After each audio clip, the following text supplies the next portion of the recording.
Olá, professor. Olá, professora.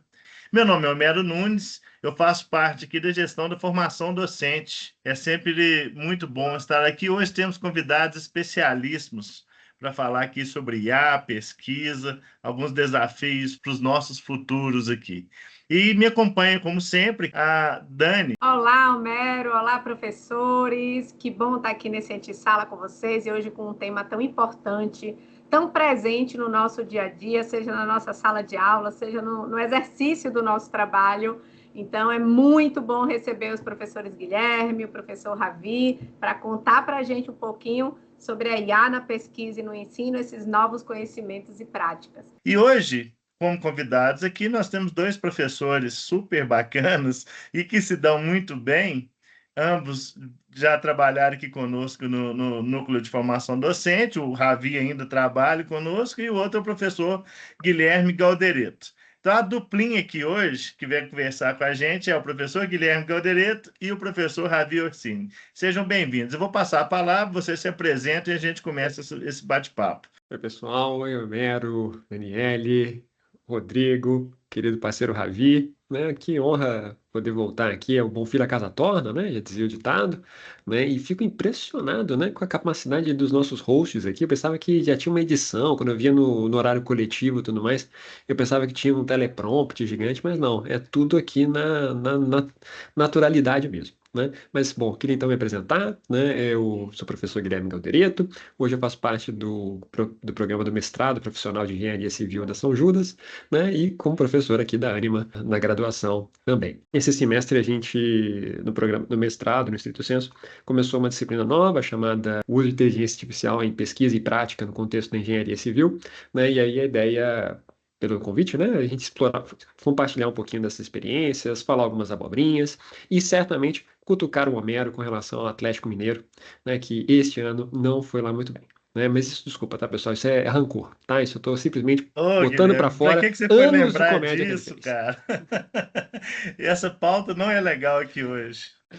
Não, é só porque quando trabalhava com o Homero, o meu time ficou muito tempo na segunda divisão, pessoal, e aí estava guardado. Boa noite a todos e todas, né? É um prazer estar aqui de novo. Eu sou o professor Javier Orsini, faço parte aí, né, do núcleo de formação de professores com os meus queridos aí, Dani, Homero, Rodrigo, todo o time aí, né, que a gente está atuando sempre na formação docente. Sou professor aqui da Universidade de São Judas Tadeu, né, aqui em São Paulo, e eu tenho praticado, né? E, na verdade, eu queria já fazer uma correção aí, Homero. Você falou que eu me dou muito bem com o Guilherme. Que nada, é muito difícil trabalhar com esse cara. Sabe por quê? Porque é difícil trabalhar com um colega, um parceiro que está sempre lá na vanguarda de tudo, está sempre pesquisando negócio na vanguarda. Aí você está sempre, tem esse lado bom da competição, né, Guilherme? A gente está sempre trocando aí e ele está sempre puxando, né? Puxando a gente para frente, ainda mais, né, com esse trabalho maravilhoso que ele faz aí na pós e na pesquisa, né? Então, já comecei aqui, Guilherme, te elogiando e ofendendo ao mesmo tempo. Brincadeiras à parte, meu querido. É um prazer estar aqui com todos os professores, né? O Guilherme tem uma atuação muito forte na pesquisa. Eu, né, no caso, venho aí trabalhando, tanto na formação docente, a gente vem trabalhando a questão da inteligência artificial, desenvolvimento, né, de todos esses sistemas e formas de inteligência artificial para auxiliar os docentes. Também, e aí muito que eu vou compartilhar um pouco aqui, né, as nossas experiências, que eu também troquei muito com o Guilherme, né, até com a Dani, o Homero aqui, em sala de aula, com inteligência artificial, como a gente está aplicando isso para os alunos, muita coisa nova, né, e a gente experimenta, a gente trocou muitas ideias, participei também de aulas, né, na pós aí com o professor Guilherme, ministrei disciplina de IA também para graduação, então é mais ou menos por esse escopo aí que a gente vai falar hoje, e é um prazer estar aqui com vocês de novo. Bom, gente, antes de tudo aqui, a pergunta provocação aqui, bem aberta mesmo, para que vocês possam começar a falar um pouquinho aqui dessa questão da IA. É uma pergunta, eu acho que igual o meu menino faria, né? Ele tem 10 anos de idade, igual um menino de 10 anos faria. O que a IA tem impactado, assim, como que vocês veem isso, o impacto da IA na pesquisa e no ensino de forma geral, na educação? E seu filho danado, hein? Fazer uma pergunta dessa, pô, 10 anos para perguntar uma coisa dessa, eu falo assim, ah, não, filho, tá na hora de dormir, né? Nossa, eu não imagino o tipo de pergunta que ele aparece, viu, nessa idade, tá? Com certeza. Mas, Filho do bom, Homero, né, Guilherme? Não poderia ser diferente, né? a gente vem trabalhando alguns artigos que vêm saindo sobre impacto mesmo do uso da inteligência artificial. Claro que, assim, os bons trabalhos, as boas pesquisas que estão saindo nesse sentido, elas ainda estão começando, porque é uma temática muito complexa, né, até de mensurar. Né? Já era sem a questão da inteligência artificial. Então, quando a gente fala de produtividade, impacto, né, isso é sempre uma coisa difícil de ser estudada. Então, precisam de grandes trabalhos e de tempo. E a inteligência artificial, ainda por cima, tem múltiplos usos, né? Ainda não tem um padrão claro de como todo mundo usa. Eu até queria falar mais sobre isso depois. Né? 2023 saiu um artigo muito bom, que até hoje ainda é o mais citado, quando a gente fala, pesquisa questões associadas à inteligência artificial e produtividade, inteligência artificial e impacto, é uma equipe de um laboratório de Harvard, que é um artigo chamado Navigating the Jagged Technological Frontier. Né? Meu inglês, como você sabe, tem um forte sotaque aí do sul de Minas. Mas que a ideia deles é investigar a produtividade, ou esse jagged, né, seria por dentro da fronteira, ou seja, quando o Homero usa a inteligência artificial para falar de docência, para falar de arte, se ele tem grande produtividade. E, bom, nesse artigo eles encontraram que sim. Né? Eu até eu sei que aqui é uma conversa mais informal, mas eu peguei umas colinhas aqui, porque eu acho sempre legal trazer isso. No artigo ele colocava que o Homero ele teria sido 12% mais produtivo, ou seja, ele consegue fazer mais tarefas, 25% mais rápido e com 40% de mais qualidade. Esses foram os resultados que eles encontraram. Foi um trabalho grande, pegando realmente trabalhos complexos, tá? Não era tarefinha do dia a dia, não. Eram trabalhos mais complexos. Agora, esse próprio artigo ele já trazia um porém, que é ele também tentava medir as tarefas do Homero fora da área da fronteira dele. Naquilo onde ele não é onde ele atua, mas ele não é expert. E nesse caso, a inteligência artificial é bem problemática, porque com isso o Homero ele fica mais confiante, ele faz mais tarefas, ele conclui mais tarefas, mas aumenta em 20% o número de tarefas erradas que ele faz. E aí entra é quase que um efeito Dunning-Kruger, né? Tipo, a pessoa, não, né, aquela ideia do quanto menos a pessoa sabe, mais ela pensa que sabe, né? E aí, com a inteligência artificial, esse efeito Dunning-Kruger está sendo exponenciado, né? Porém, assim, isso foi lá no começo. Esse ano estão saindo alguns trabalhos mais problemáticos.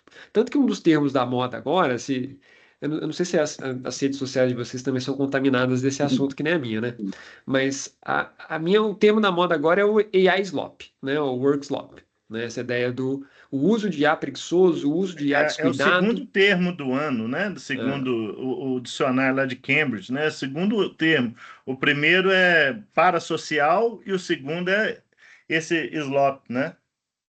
Não tinha visto E a isso ainda. slop.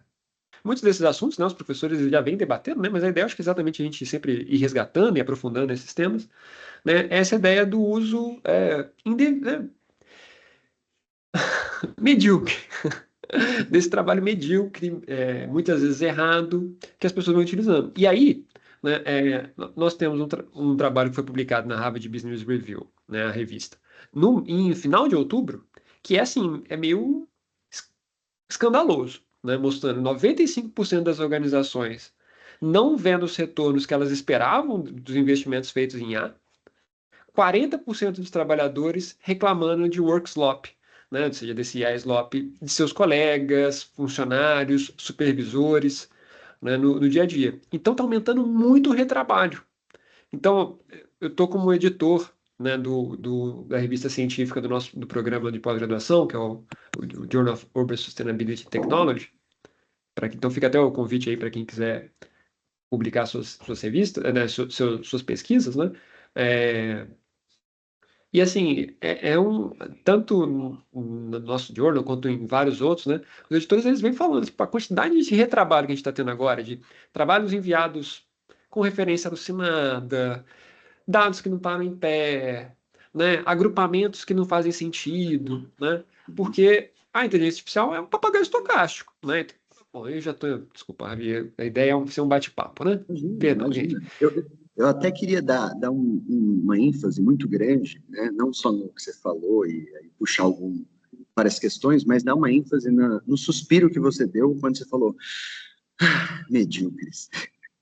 Que acho que isso diz muito, né, sobre exatamente essa questão de como o trabalho, e aí agora a gente está vendo o trabalho mais prático, né, os resultados do trabalho da IA, como é que ele está modificando, né, essas formas, né, esses métodos, e toda essa qualidade, né, que acho que é o ponto central aqui que o Guilherme falou, né, que você não vai ter em slop, como é que essa qualidade é muito prejudicada.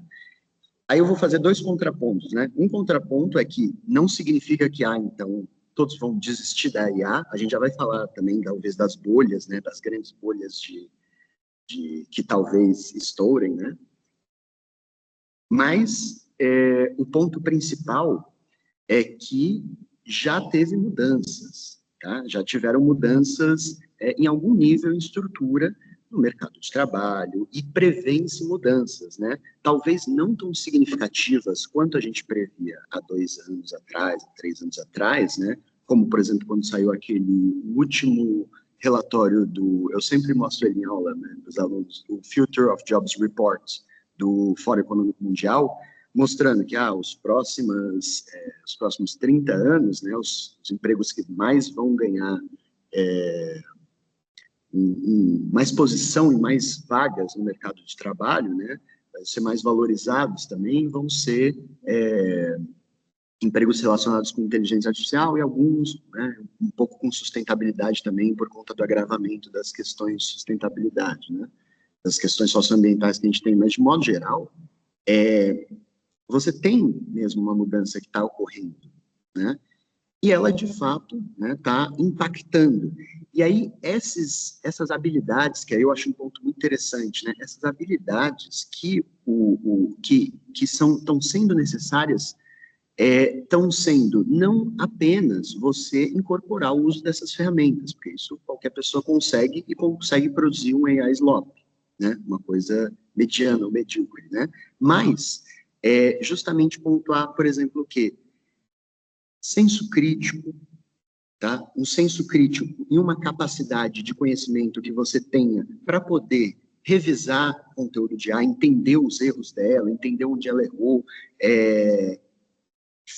fortalecimento também de toda essa questão de ética no uso da IA, né? Então a gente sabe que ela alucina, ela cria coisas, podem ter coisas erradas envolvidas com questão de ética, publicação, plágio, né?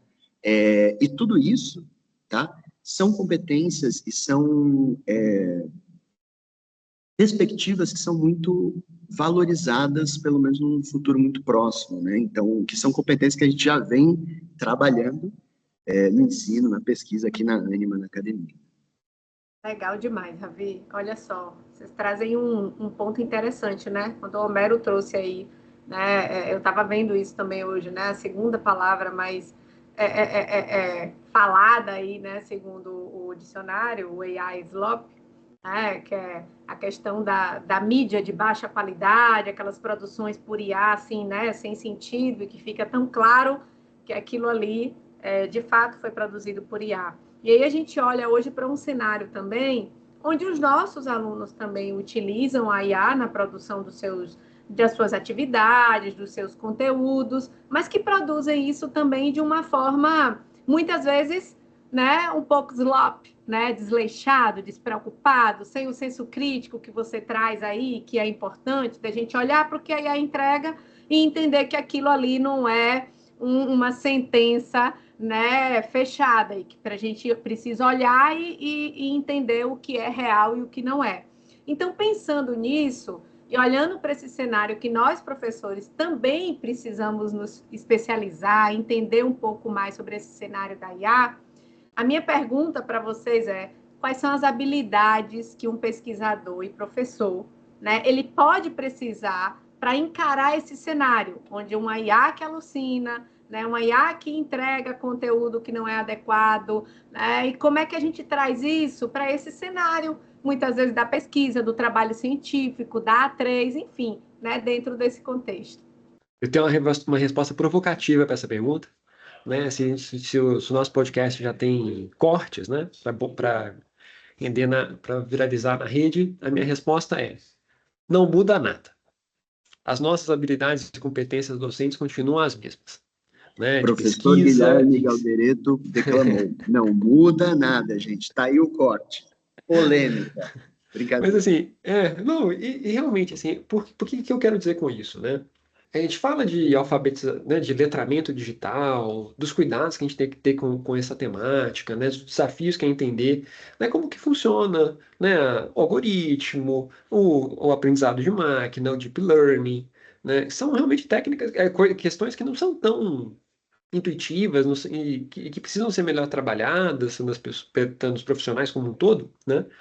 Mas no fim das contas, né, como o nosso foco aqui estava direcionado para a universidade, né? Então pesquisa, ensino e extensão, então essas competências que o Ravi comentou são competências que já estavam aqui, né? Então assim, pensamento crítico, de buscar né, buscar entender como aquele processo funciona, né? É uma visão de formação científica. E aí, quando eu digo formação científica, não naquele entendimento errado de que o certo ou o errado, né? Do cuidado com o método. A relação, né? Objetivo, método e o tipo de informação, de tipo de inferência que a gente pode ter dos resultados.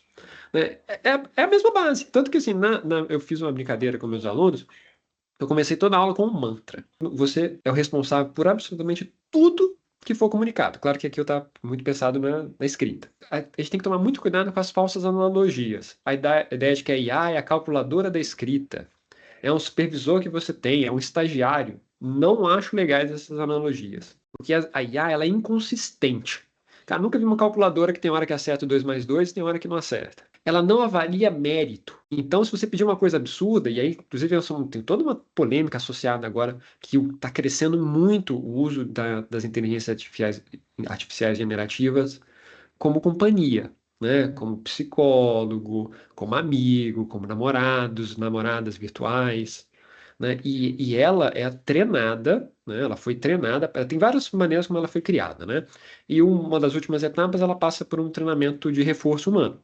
Né? Então as pessoas vão lá e falam que sim, falam que não, falam que sim, falam que não. Ela foi treinada para ser bajuladora, para tudo que a gente pede, ela fazer. Então, é até engraçado, que, por exemplo, um uso hoje que vem sendo muito criticado, um uso, inclusive, que é recomendável não fazer, é usar a inteligência artificial para revisar trabalho. Isso tem várias razões, uma delas é porque fere terceiros, né? Então, por exemplo, é eu tendo que revisar o trabalho do Romero e jogando para uma empresa terceira, sem o Homero estar ciente. E aí sabe-se lá o que a empresa terceira vai fazer. O Homero fazer isso é uma coisa, ele é autor. Um terceiro é outra. E segundo, porque ela vai fazer o que o seu tom pedir. O que eu quero dizer com isso? Às vezes você até tenta fazer um prompt neutro. Analise a pergunta, o trabalho do Homero em tal ponto. Mas a gente não consegue. A gente escolhe palavras, a gente faz uma estrutura que já induz a própria inteligência artificial ser mais negativa ou ser mais positiva. Isso acontece muito. E nisso, muitas vezes, ela vai fazer uma análise que não faz muito sentido. Sabe? Pelo tom da sua pergunta ter sido mais agressivo, ela acha que eu tenho que falar mal do trabalho do Homero, então ela vai achar pelo em ovo. Mas é óbvio, tem muito uso legal também, né? Voltando até a pergunta anterior, né? Então, por exemplo, né? A gente tem uma série de referências aí que ajudam a gente a ter um primeiro contato com referências, um segundo contato para ampliar, ou seja, usar a inteligência artificial para identificar redes, né? Tipo, o Ravi trabalha com o Guilherme, que trabalha com o Homero, que trabalha com o Rodrigo, né? Mapear essas redes, o que facilita muito você encontrar a fronteira científica, né? Tipo, encontrei o trabalho da Silene. Silene.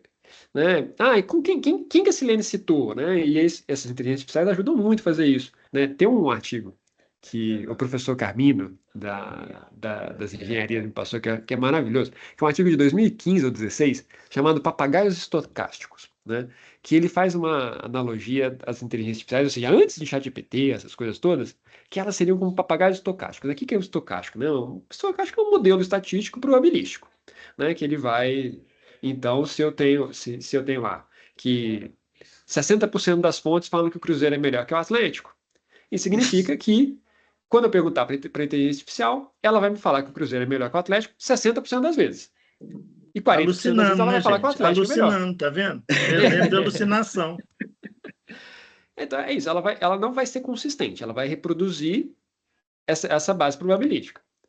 Agora, isso gera algumas questões muito bizarras, do tipo, se eu pergunto para a inteligência artificial que número eu estou pensando, uma pergunta que assim, é impossível ela saber. A inteligência artificial que chuta, ela é premiada. Porque se eu tenho que chutar, se eu estou pensando um número de 1 a 100, a cada 100 tentativas, aquela que chuta vai acertar.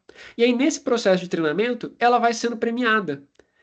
O que significa que a inteligência artificial ela não sabe falar uma coisa muito básica, que é eu não sei.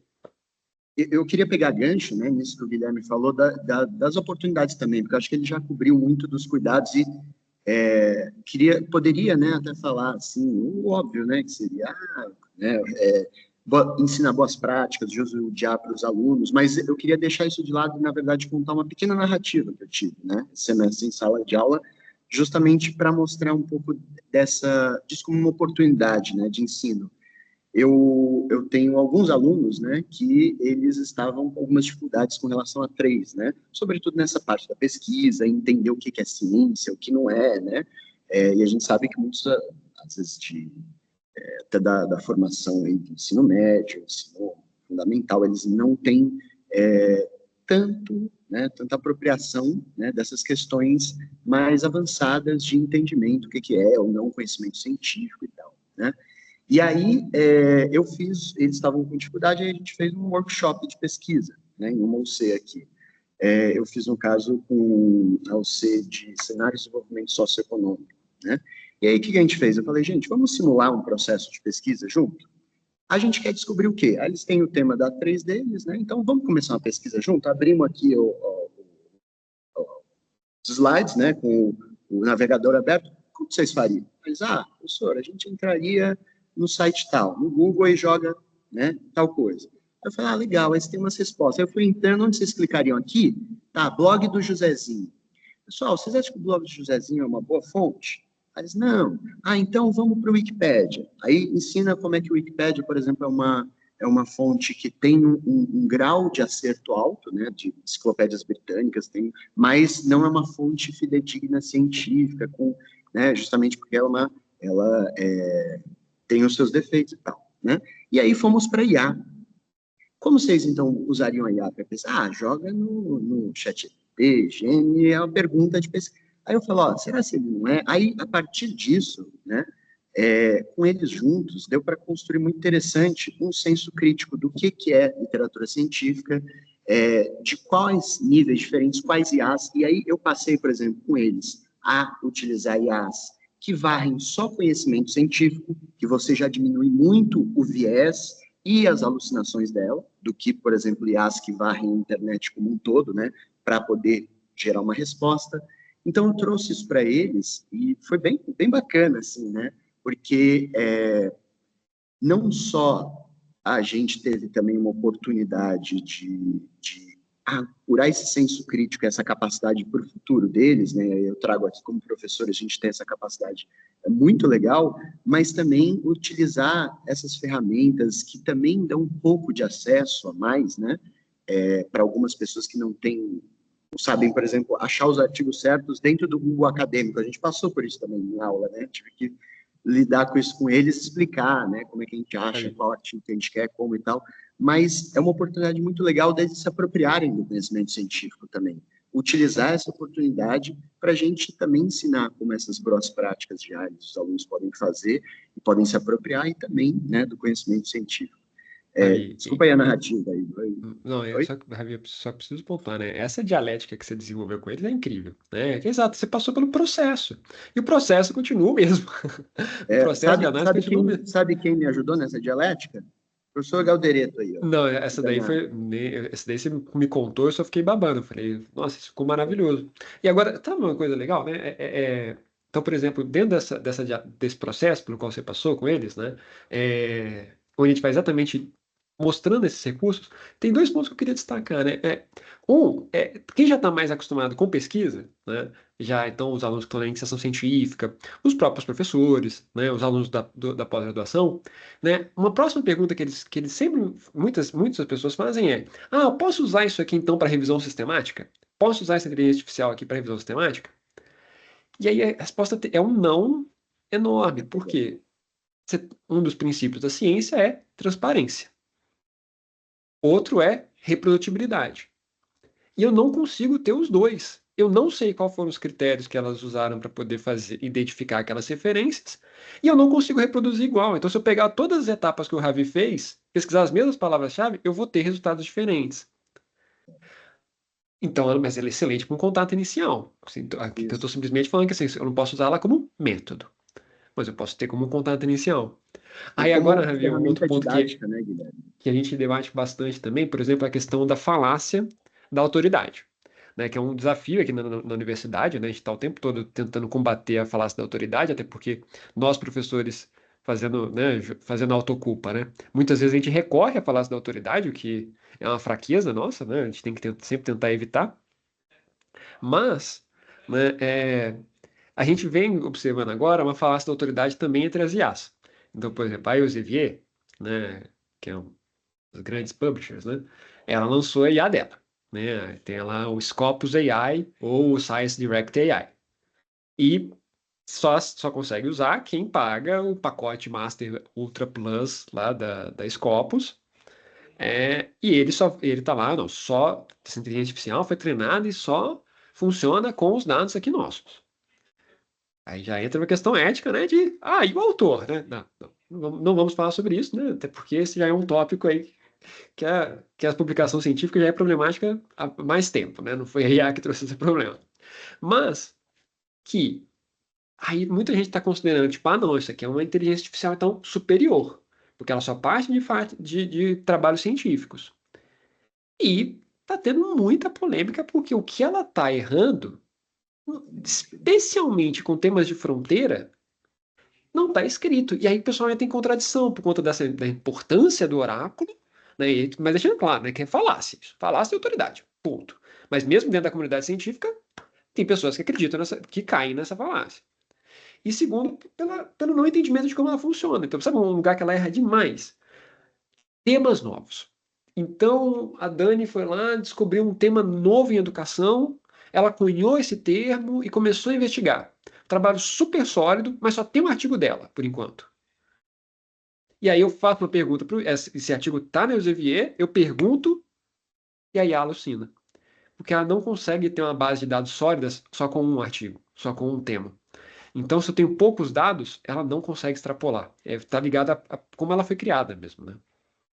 Agora, olha só, deixa eu fazer um adendo aqui que interessante. Ou seja, escrever jamais, né? Agora, você usar ela como uma ferramenta para o quê? Para uma oportunidade para ensinar dos erros dela, é muito bom, e também para esse processo se aproximar da ciência e chegar no fim, que é o quê? Você quer os artigos tal, né? Então, faz todo esse processo, IA errou, então vamos lá no artigo, vamos acadêmico, usa uma IA para pesquisar e achar os artigos. Ele existe? Não, vamos lá até chegar no, né? E não só artigos, eu estou falando de material de qualidade científica de forma geral, né?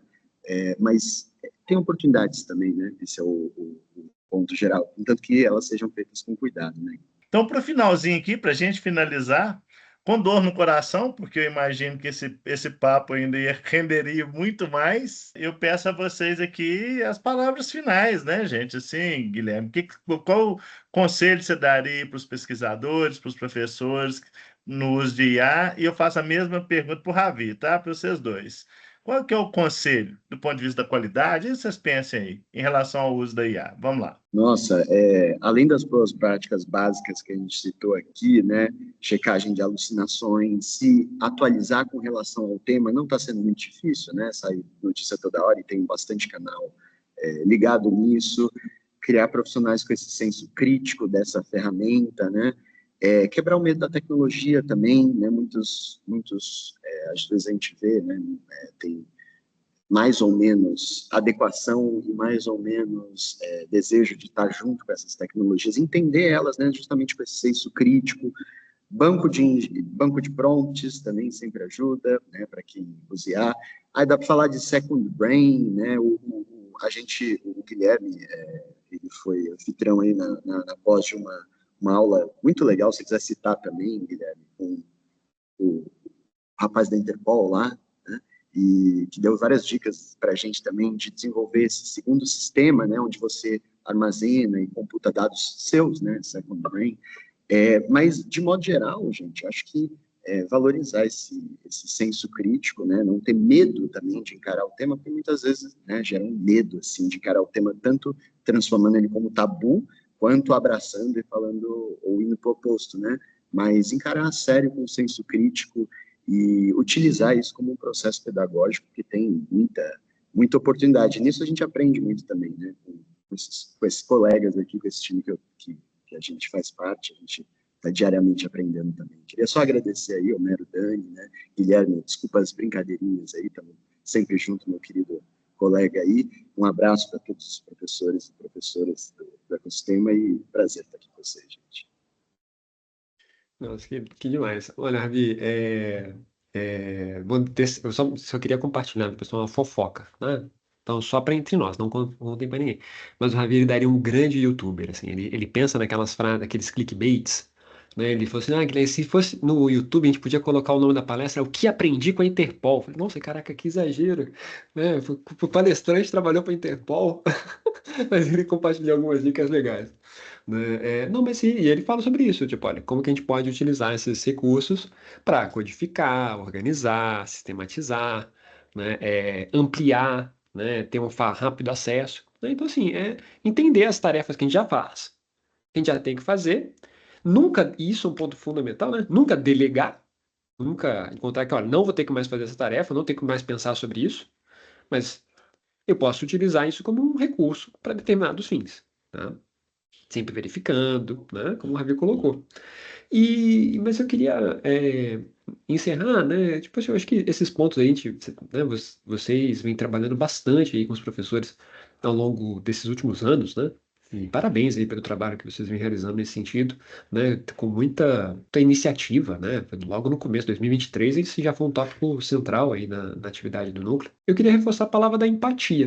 Eu acho que a gente vai ter que ter cada vez mais empatia com os nossos alunos, com os nossos colegas, para entender até mesmo o que motiva eles a utilizarem a inteligência artificial de maneira errada, né? Saiu um relatório, um artigo.